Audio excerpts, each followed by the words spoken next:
Welcome back everyone to Data Science for Everyone. Today we're going to be looking at Streamlit. Let's get started. So let's just kind of give some background into what we're going to be doing today. And today we're going to be exploring Streamlit, which is a Python library that turns scripts into interactive web apps. You'll learn to code along with me. By the end, you'll have built up a pretty decent interactive app from scratch and just kind of understand the basics of Streamlit itself. So let's go on, and I'm going to create up a nice small, so I have a bunch of example apps. These are all available on the GitHub. So I'm going to create up a new one, and this one is just going to be Streamlit intro.py, and we'll use that.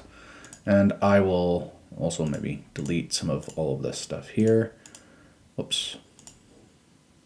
I have a bunch of junk, as you guys can see, but let me pull that back up. And let's also get into what we may need for those of you that are new. So I'm pulling up the terminal. You guys can get it any way that you want. And the first thing is to make sure that you pip install Streamlit. Now I already have this installed, so you can see it's already installed.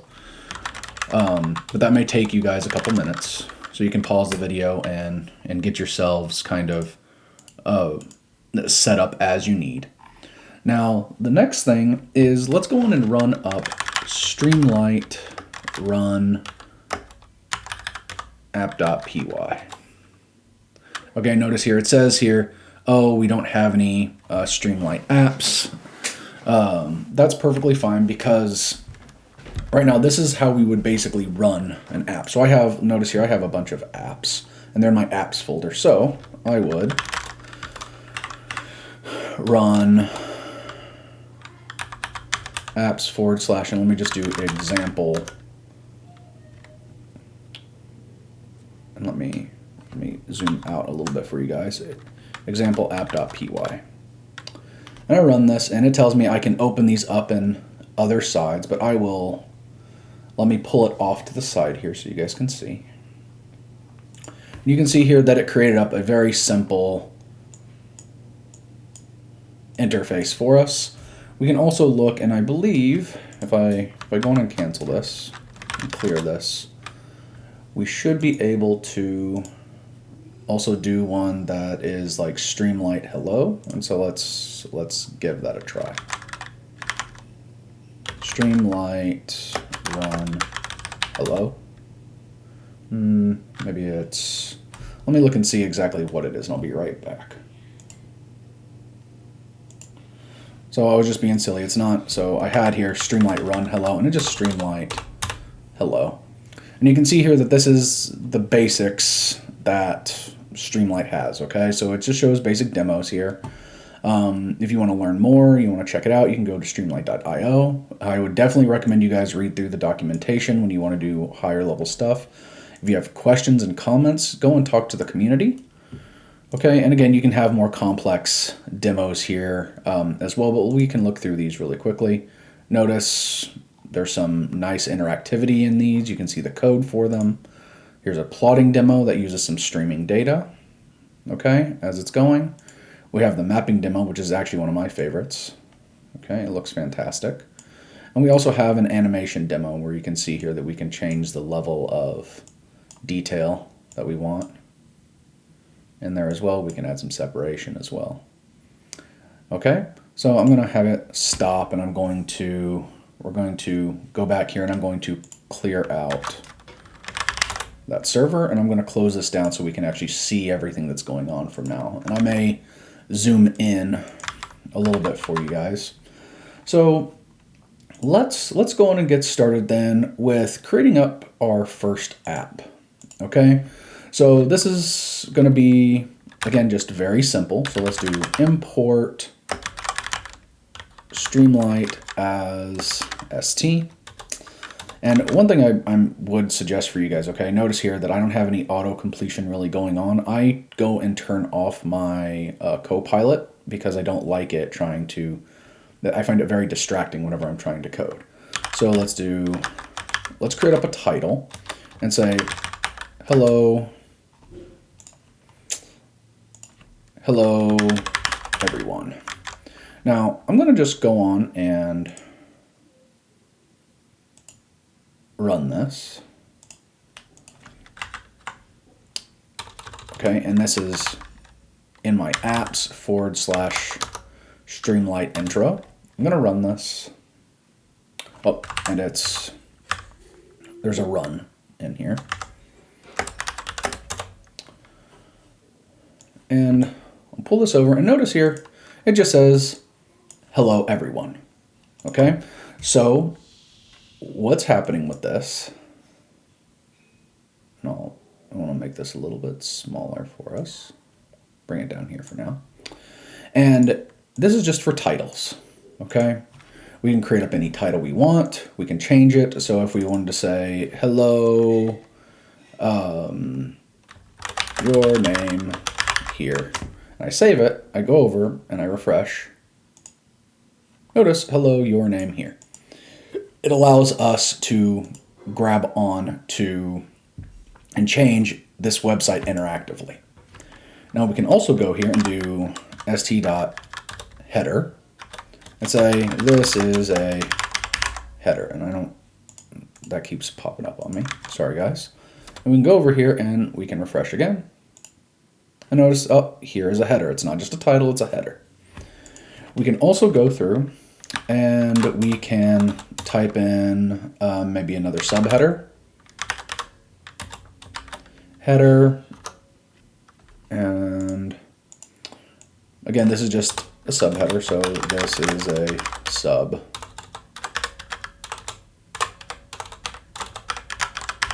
Header, we can also go and do something like st.write here, and we can say, and this is a regular text block. So let's go over and refresh.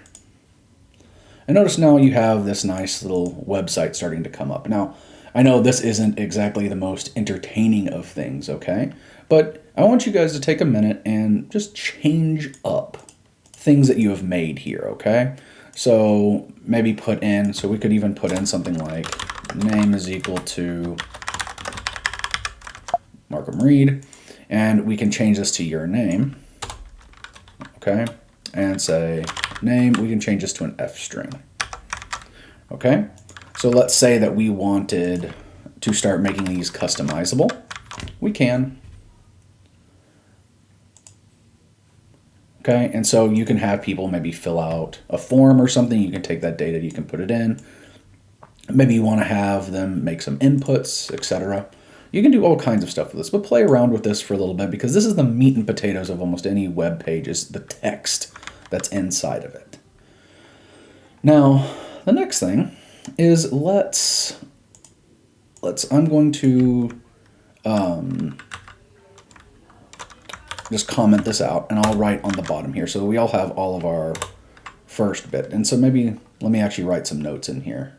Okay, so this can be my first app practice. Okay, and I'll change this to your name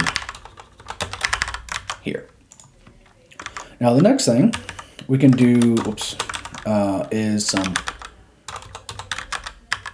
widgets and interactivity. All right, so let's go on and do this. So let's type in a if st.button is click me.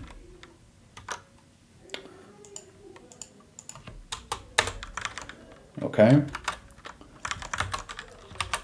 Then right button was clicked. Okay.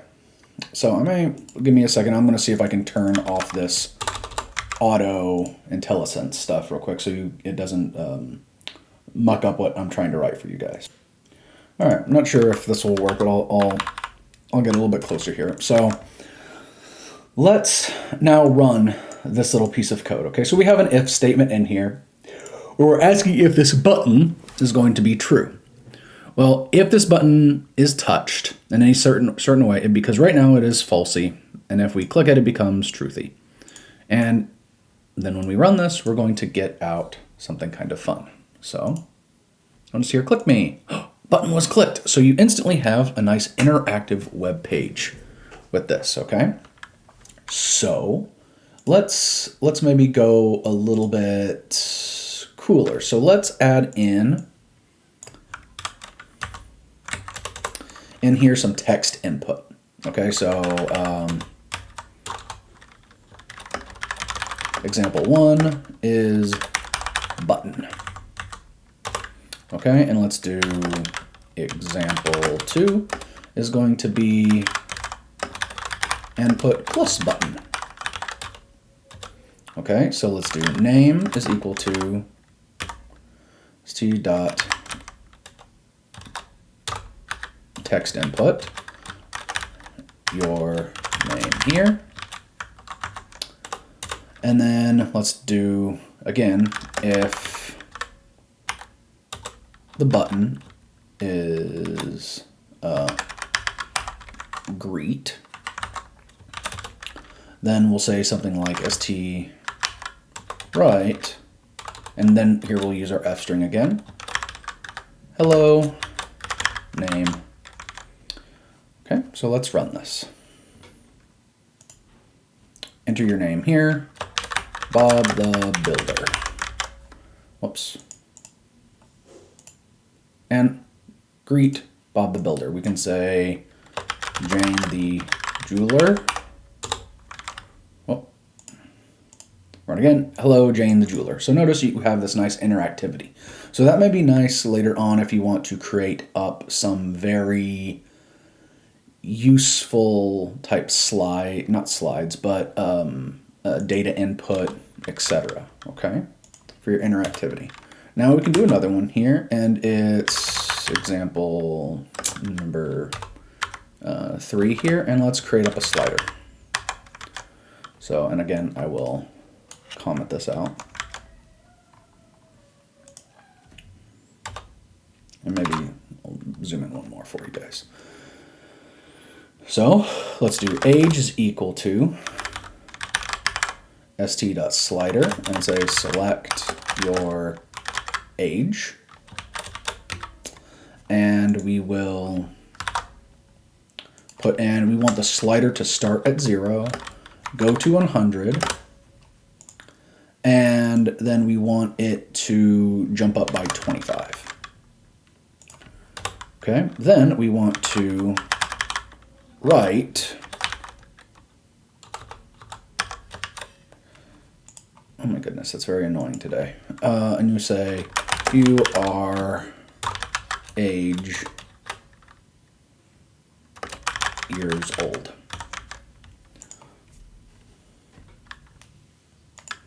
Refresh. You're 25 years old, you're 29 years old, you're 35 years old. Notice all these are fun. Okay, you can change that. And again, this isn't, I initially said that this was the jump. This isn't, this is the starting point value. So let's go on and maybe we'll do a select box. Okay, so let's do select box, and we'll say colors equal to, this is a select slider. We want to select box. And we can say pick a color, and pick a color as basic text, and then you are going to give it a list. So red, green, and blue. Okay, and then we can say st.write, and here you selected color. So we can write that in. We can about this, and notice now we have a select box that we can have it change. Now what would be nice here is something that you guys can practice is maybe figure out how to display these colors as a little box out to the side. Okay. So now let's, since we've kind of started this portion up here, and so this is actually example 4. We're going to do a bit of an activity. I want you to try and take and maybe add in 2 widgets, okay, and have them display the results. So take this stuff that we had here and make up your own thing, okay? And once you have done that, I want you guys to kind of comment and say, hey, I did this. This is what I did. This is pretty cool. This is useful. And in the next video, we're going to go and start displaying some data. If you guys like this, please comment, subscribe, and hit that like button. I'll see you guys next time. Bye-bye.